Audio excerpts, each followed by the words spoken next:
Hello students, कैसे हैं आप सभी स्टूडेंट्स। जैसा कि आप सभी लोग जानते हैं कि हर साल आप लोगों का सीयूटी पीजी का पेपर होता है और इस एग्जाम में एक सबसे इम्पोर्टेंट सब्जेक्ट है कंप्यूटर साइंस।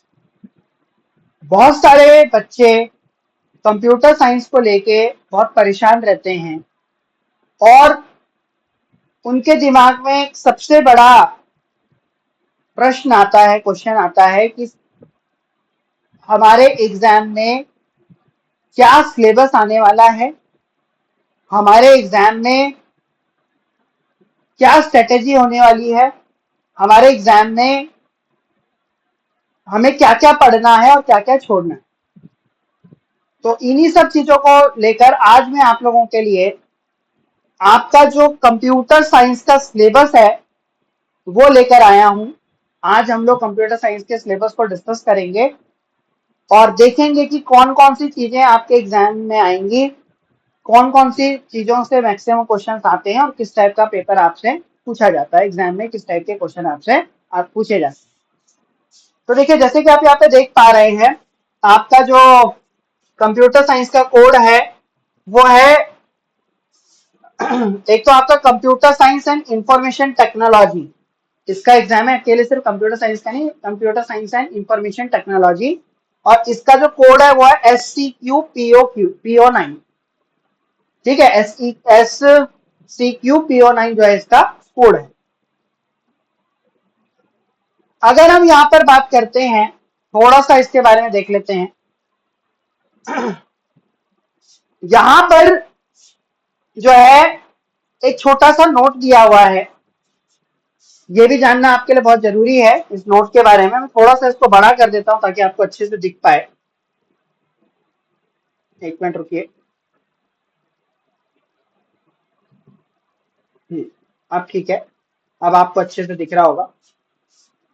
ठीक है, तो यहाँ एक छोटा सा नोट है आपके सामने, इसको एक बार थोड़ा सा देख लेते हैं ताकि जो और चीजें आपकी वो क्लियर हो जाएंगी। यहाँ पे एक तो कि जहां पर 75 क्वेश्चंस आपको मिलेंगे। ठीक है, सारे के सारे क्वेश्चन आपके जो सब्जेक्ट स्पेसिफिक नॉलेज है यानी कि कंप्यूटर साइंस और इंफॉर्मेशन टेक्नोलॉजी के हैं, उसी से ही आपको क्वेश्चन मिलने वाले हैं। सारे के सारे क्वेश्चन आपके कंपलसरी हैं और जो क्वेश्चन पेपर है वो आपको इंग्लिश और हिंदी दोनों में मिलेगा। ठीक है, तो दो तीन चीजें यहाँ पर आपने समझी। क्या क्या समझा? पहली चीज तो ये समझी कि जो पेपर है आपका वो इंग्लिश और हिंदी दोनों में आएगा। ठीक है, मतलब इंग्लिश और हिंदी दोनों आपको मिलेंगे और 75 क्वेश्चन आपको मिलेंगे। 75 क्वेश्चन आपके सब्जेक्ट वाइज यानी कि कंप्यूटर साइंस के ही आएंगे और इंग्लिश और हिंदी दोनों में आपको मिलेगा और सारे के सारे क्वेश्चन आपके क्या रहेंगे? कंपल्सरी रहेंगे। ठीक है, तो अब यहां जब हम आपके सिलेबस की तरफ आते हैं तो यहाँ दो तीन पार्ट हैं।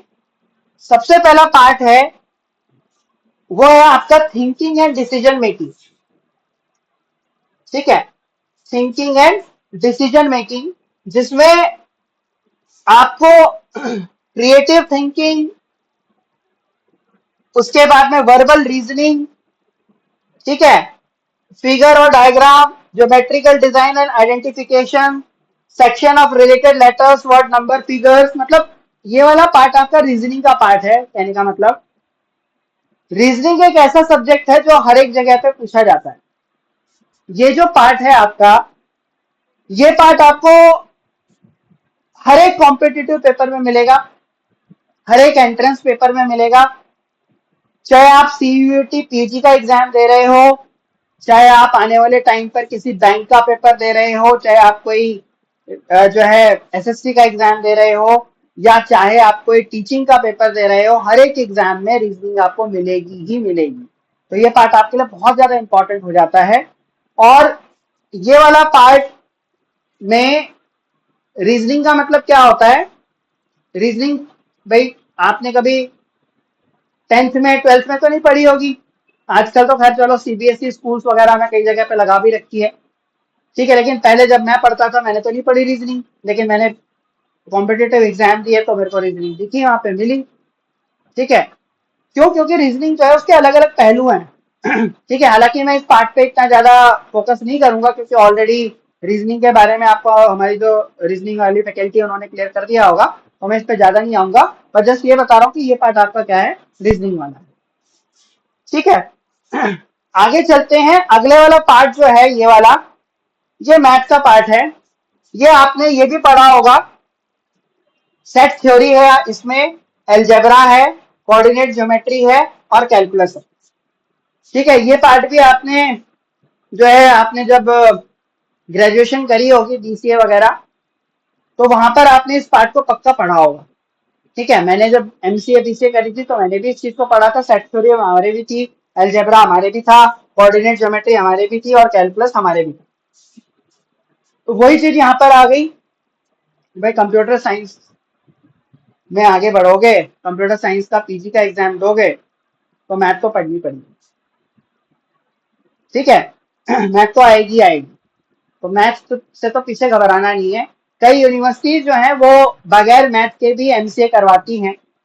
ठीक है, वो कई यूनिवर्सिटी जो है वो इकोनॉमिक्स, अगर आपके पास स्टैटिस्टिक्स है तो उस बेस पे भी कई यूनिवर्सिटी लेती हैं।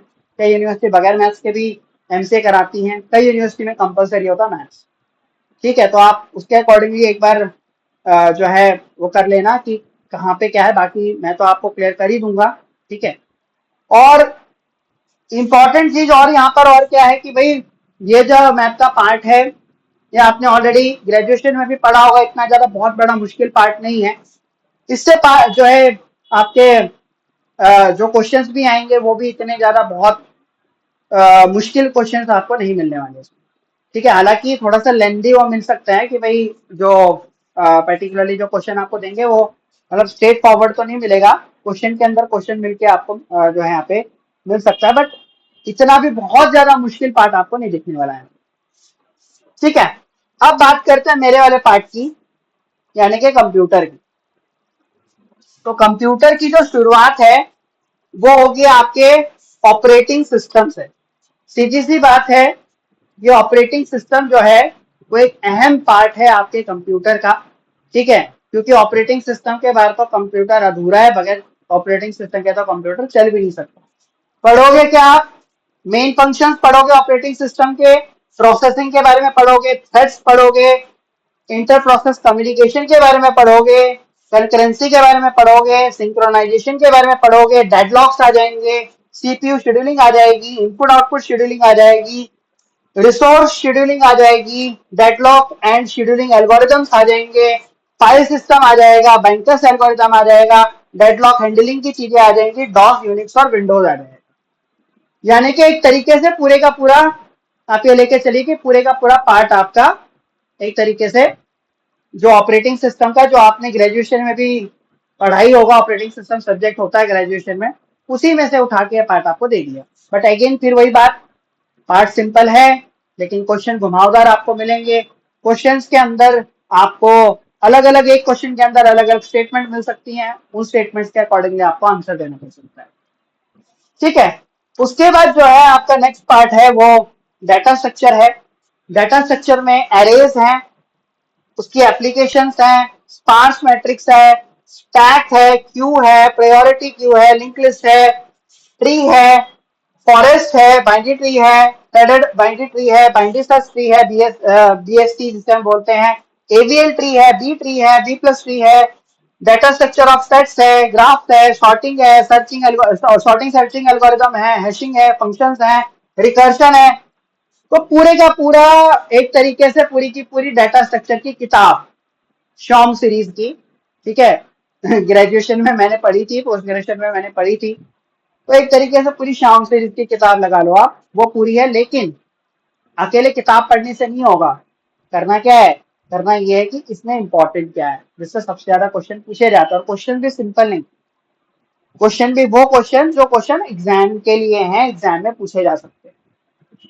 ठीक है, उसके बाद जो है अगला पार्ट जो आता है वो आता है आपका डिजिटल फंडामेंटल का।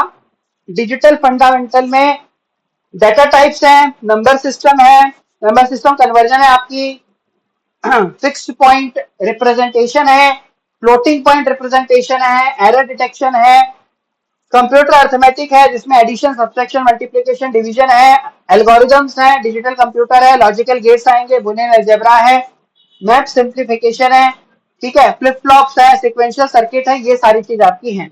इसमें इंपॉर्टेंट देखो, कोई ऐसी चीज नहीं है जो आपकी इंपॉर्टेंट ना हो, और कभी भी जो है एनटीए जो एग्जाम लेता है वो कभी भी ये नहीं बोलता है कि इस पर्टिकुलर पार्ट में से इतने क्वेश्चन आएंगे, इसमें से इतने आएंगे, वो कभी नहीं बोलता है, ठीक है। वो आपसे हो सकता है किसी पार्ट से ज्यादा क्वेश्चन पूछ ले, हो सकता है किसी पार्ट से कम क्वेश्चन पूछ ले, ठीक है, हो सकता है किसी पार्ट से क्वेश्चन नहीं ना पूछे, लेकिन हमारे लिए तो सिलेबस है, तो सिलेबस तो पूरा करेंगे ही करेंगे। तो भाई ये पूरी चीजें हैं आपकी, यहाँ पे आपका ये सिलेबस का दी एंड हो जाता है, ठीक है। तो कंप्यूटर के अंदर ऑपरेटिंग सिस्टम, डाटा स्ट्रक्चर और डिजिटल फंडामेंटल ये बहुत ज्यादा इंपॉर्टेंट है। मैथ्स भी आपके लिए यहाँ पर है, मैथ्स वाले भी क्वेश्चन आपसे यहाँ पे पूछे जाएंगे, मैथ्स का भी पार्ट रहेगा जो आपने बीसीए में पढ़ा होगा, एमसीए में पढ़ा होगा। मैं आपको कंप्यूटर वाला पूरा सेक्शन करवाऊंगा, operating system, data structure, digital fundamental, ये पूरा पार्ट जो है मैं आपको कराऊंगा, ठीक है। और इसकी क्लासेस आपके लिए यूट्यूब पर बहुत जल्द शुरू होने वाली है, बहुत जल्द मैं आपके लिए क्लासेस लेके आने वाला हूँ। तो भाई देर किस बात की है, अब अगर आप यहाँ ये सोचोगे कि भाई 2025 का तो पेपर हो चुका है, 2026 की तैयारी के लिए तो बहुत टाइम है, बेटा टाइम है, लेकिन यहाँ एक चीज सोच लेना कि टाइम का मतलब क्या है कि आपने अच्छे कॉलेज में एडमिशन लेने का सपना छोड़ दिया, क्योंकि कट ऑफ बहुत हाई जाती है, पेपर का लेवल बहुत टफ आता है, तैयारी आपको अभी से करनी शुरू करनी पड़ेगी, तब जाके आप अगले साल के लिए एग्जाम के प्रिपरेशन के लिए लायक हो। तो भाई देर किस बात की है, प्रिपरेशन करना शुरू कर दो। बहुत जल्द आपको यूट्यूब पे मिलूंगा, मैं बहुत जल्द आप लोग के लिए जो है यूट्यूब पे सेशंस लेके आने वाला हूँ।